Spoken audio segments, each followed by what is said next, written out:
Всем привет! Сегодня я бы хотела провести с вами такой вечер со мной, где мы поболтаем, попьем вина, так что наливайте себе что-нибудь. Я взяла себе крекеры. И вообще у меня на выбор красный и белый. Я не могла решить, что я хочу, но сейчас смотрю, наверное, все-таки красненькое возьму.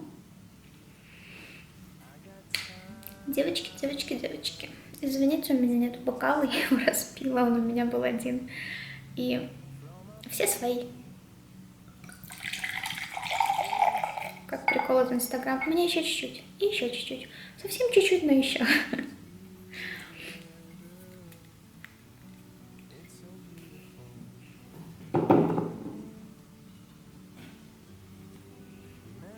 Ваше здоровье. В Германии есть обычай, что когда вы чокаетесь и говорите прост, надо смотреть в глаза, потому что если вы не будете, то у вас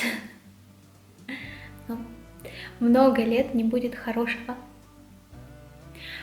Поэтому часто вы можете заметить, как немцы делают это так просто. Вот прям смотрят вам в глаза, а то не дай бог.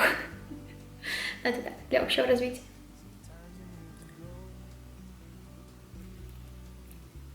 Вкусно. Ох, девочки, мальчики. Главная тема, мне кажется, обсуждений сейчас в интернете — это Регина Тодоренко. Я не буду ее обсуждать, потому что, мне кажется, уже сказали уже все, что можно.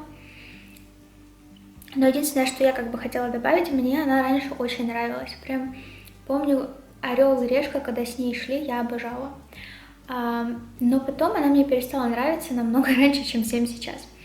Когда был конфликт с Алсу на телевидении, было понятно, что полностью интервью проплаченное, и тогда мне она перестала нравиться, потому что понятное дело, что все хотят заработать денег. Это нормально. Но настолько неуважение, то есть когда такой бум, и ты понимаешь, что все все равно пойдут против того, что ты сделала, настолько наплевать, и типа, ну ладно, переживут, главное, я много денег заработаю. То есть надо, конечно, зарабатывать много денег, пиар и все такое, но уважать, наверное, своих зрителей хоть сколько-то — это неплохо, а не совсем прям наплевательски относиться. После этого я перестала смотреть. Скажу здесь еще следующее, что если бы она себя позиционировала, как, например, тот же Джеффри Стар, типа я говнюк, и я делаю там все, что хочу, я курю травку, и у меня там розовые 100 машин, и он бы так сделал, я бы сказала, ну, я все равно буду его смотреть, он мне нравится, но он никого не обманывает, он не позиционирует себя ангелом. Другое дело, когда ты позиционируешь себя с нимбом и говоришь, что ты там прям такая вся идеальная, и для тебя главное контент, а не деньги, потому что даешь интервью, оправдывание, что почему ты взяла у нее интервью, и что это вообще не из-за денег, это совсем другое. Но я сегодня хотела бы вам рассказать немножко о своей жизни. Недавно пересматривала старые фотографии. Решила вам рассказать истории, которые связаны с этими фотографиями.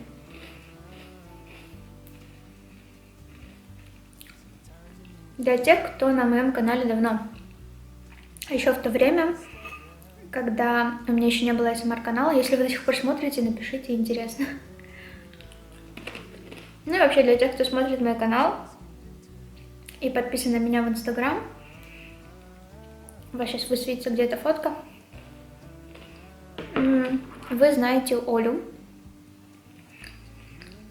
Она часто у меня фигурирует. И мы с ней познакомились очень интересно. Сейчас я вам покажу Олиного на тот момент молодого человека. Про эту фотку тоже расскажу историю, но сначала про первую. Я пришла на языковые курсы в Германию. Познакомилась с русской девочкой. Ее тоже звали Оля, там было очень много Оль. И когда мы стояли на перемене, там было, естественно, и мальчиков много. Мальчики как-то сами тусили, мы сами тусили. И мы ходили рядом в магазин там купить себе еды, потому что мы были довольно долго на курсах. С 8 там, утра до 3, Кушать хотелось. Ну так вот, к нам всегда подходил какой-то марокканец, очень милый мальчик. Мне на тот момент нравился японец в нашей группе, но подходил к нам марокканец. Мы с ним очень сдружились, он был такой, он всегда почему-то тусил с девочками, с группой девочек, а не с мальчиками. Естественно, что мы думали, он гей. И как-то раз я тогда ходила в церковь, не удивляйтесь, было и такое время в моей жизни. Там девочка русская пригласила, сказала мне, что девочки с колледжа, потому что я была на языковых курсах, а не в колледже, делают вечеринку в общежитии. Я не жила в общежитии, я снимала комнату в доме.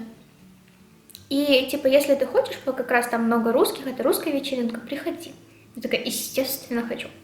Я взяла еще одну девочку с языковых курсов, это должна была быть вечеринка на Вальпургиеву ночь, где вот кучу масок и всяких разных раскрасов лица.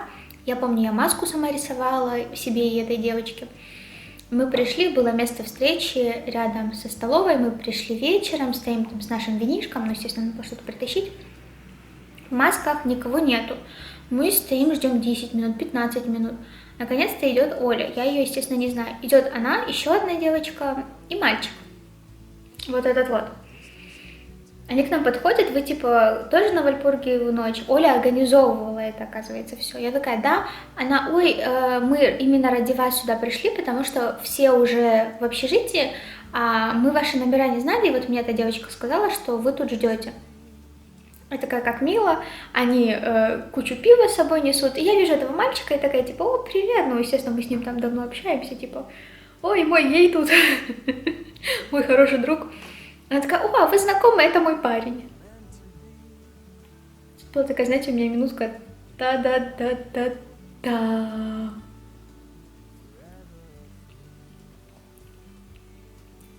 Интересно было, в общем. Я такая, да ты шо?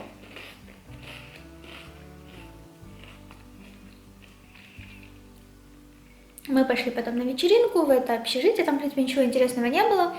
Оля очень общительный человек, мы с ней как-то быстро сдружились, я хотя тут раз была с другой девочкой, но все равно как-то через Шарифа тоже, потому что он сказал, что он меня хорошо знает. Получилось так, что мы быстро сошлись.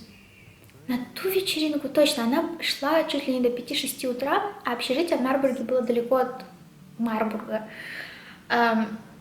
И это был город маленький, автобусы ходили не всегда. То есть нам надо было ждать, пока там в 6 утра или в 5 утра поедет автобус. Там был какой-то немец, не молодой. Вот я помню, это первый раз, когда вот мои первые вечеринки, то есть каждый раз, когда я там пила, естественно, у меня такая... В общем, пьянела хорошо.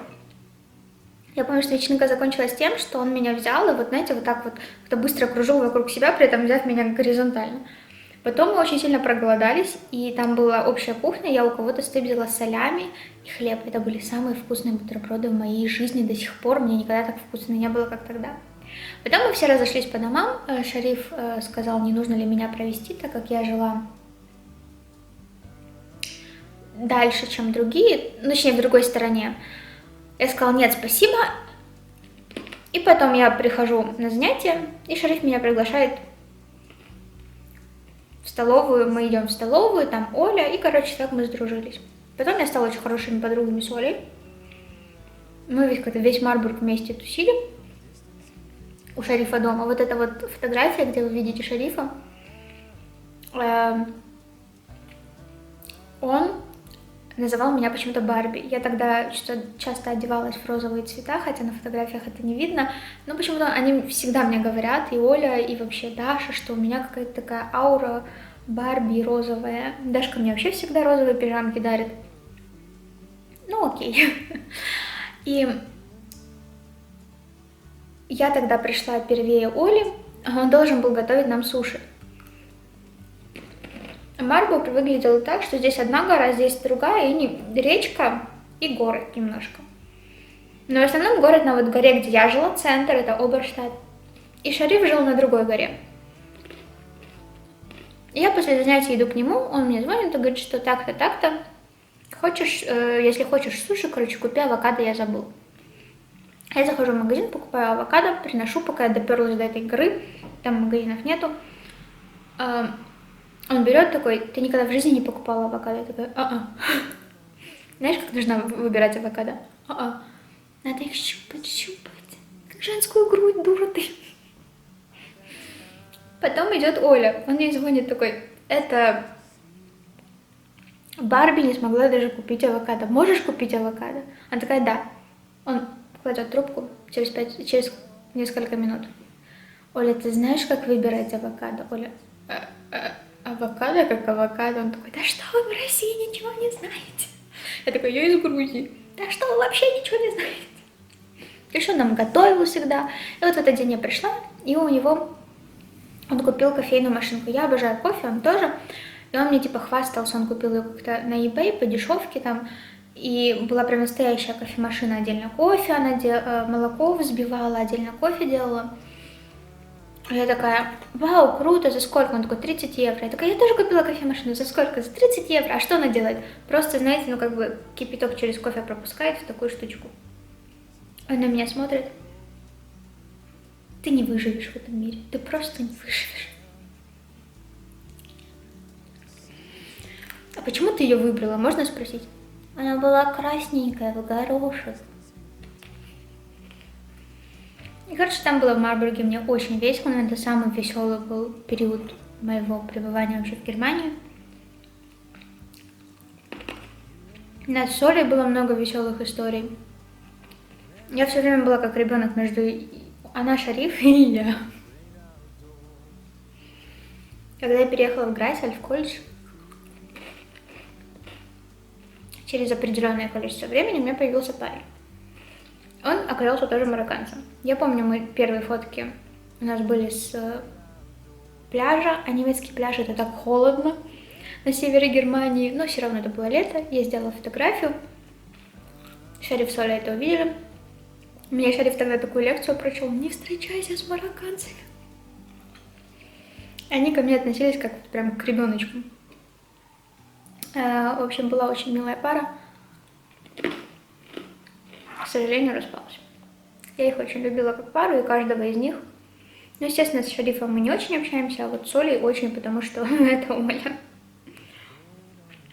А с Дашкой, между прочим, я познакомилась через Олю. Мы виделись пару раз в Марбурге, но особо не общались. Теперь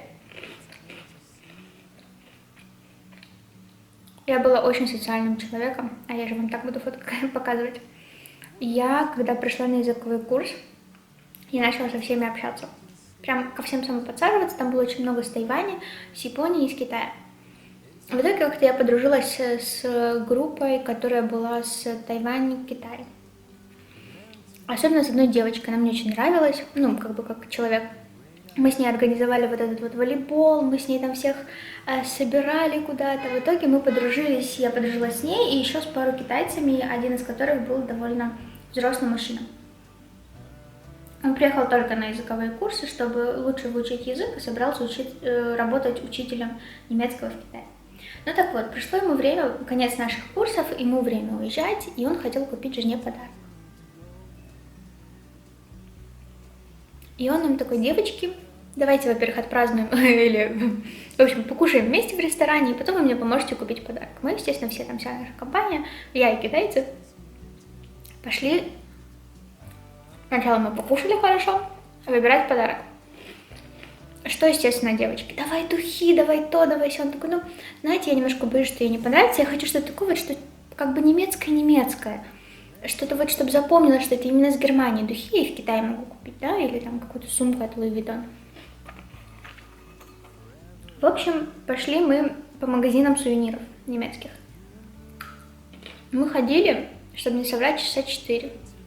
И все, что он брал, даже там кружка для немецкого пива, в которой были там много харибошек, переворачиваешь: made in China, made in China. Мы такие: да господи, отклею. Он такой: да я не могу повезти то, что сделано дешево в Китае, купить задорого и повезти обратно в Китай. Мы так намучились. То есть там до безумия все было, все сувениры, вообще все было сделано в Китае. Мы такие: ну знаешь. На второй день он, кажется, пошел потом и купил ей просто упаковку Харибо, ну что-то такое, что не сделано в Китае. Но вот именно какую-то вещь мы не смогли ей купить. Это было очень смешно, потому что мы прям, типа, я такая, ой, ну немецкая кружка же не может быть тоже сделана в Китае. А вот эта вот фотография. А здесь я же говорила, что ходила в церковь. Ну так вот, по субботам. Там я познакомилась с довольно большим количеством интересных людей. Там церковь была типа большой дом, снятый под службы. Там жили священники, и там можно было готовить. То есть в субботу мы приходили на службу. Служба шла так, что вам именно объясняли какую-то историю из Библии. И вы просто сидели тихо, спокойно, а после кто-то доброволец всегда из вот этой вот паствы готовил какую-то вкусную еду, и там за буквально копейки, 1 евро, мы просто чисто символически, что шло на благотворительность, платили и кушали потом все вместе, пили кофе, ели мороженка. И они для молодежи, чтобы нам не было там с ними скучно, иногда устраивали всякие разные вечеринки. Но проблема была в том, что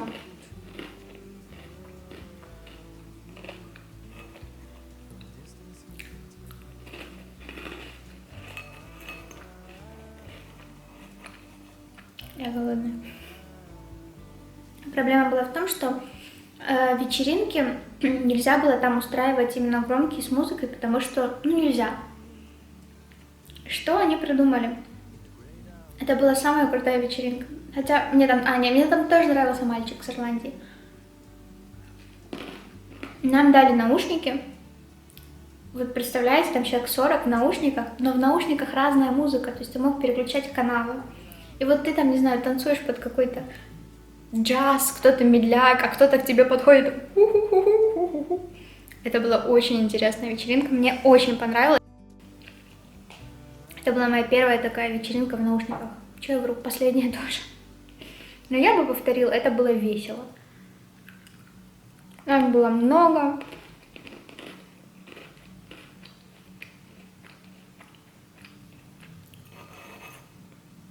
Самой моей лучшей подругой в Марбурге вообще была одна турчанка. Точнее, она со Словакии, она наполовину турчанка, наполовину словачка. В общем, со Словакии. И еще один мальчик. Вот с этой девочкой мы очень много тусили вместе. И она тогда худела и занималась прям спортом. И она все пыталась меня, но как-то у меня не выходило. И мы часто куда-то ездили с ней. Помню, ходили в бассейн, вот что я хотела сказать. Мы пошли в бассейн. Она такая, ну, тут-то ты уже сможешь хоть как-то барахтаться в воде. У меня очки, это шапочка, все, я подготовлена. Начинаем плыть. Я там знаю, как, вроде бы знала, как надо плыть, но проблема моя в том, что мне трудно плыть по прямой. Тогда у меня очков как раз не было. Я начинаю плыть, и через какой-то момент я поднимаю голову, и она просто стоит в начале бассейна вот так. Я такая, интересно, в чем дело? И я понимаю, что я просто плыла по горизонтали, перегородив всем, мы зашли в спортивный бассейн, перегородив всем пловцам путь. И они просто все вот так вот стояли и ждали, пока я закончу это. В общем, потом мы купили мне очки, чтобы я видела линию, плыла чисто по линии внизу. Но это, знаете, такой очень неловкий момент, лучше бы меня кто-то утопил, потому что они все такие. И она тоже типа, господи, и тут ты накосячила.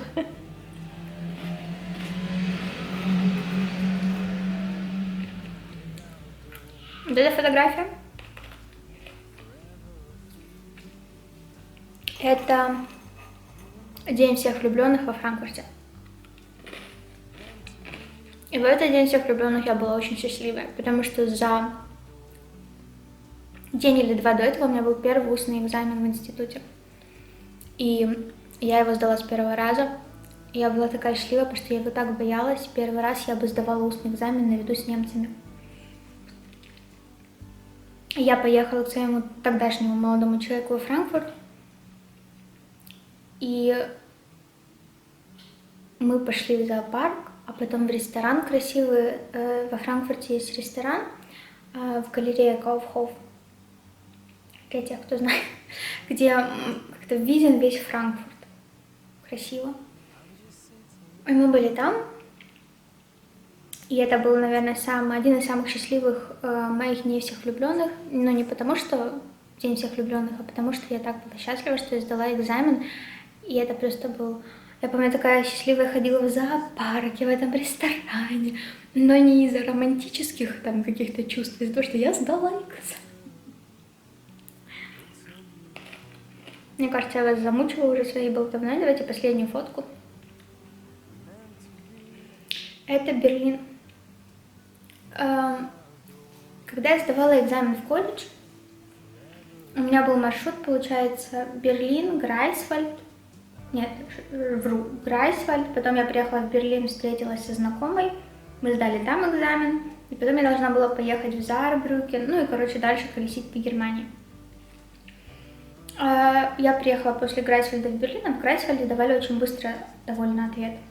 И я в Берлине должна была сдавать экзамен, я сдала, и на второй день я просыпаюсь утром рано, звоню в Грайсвальд, чтобы узнать результат.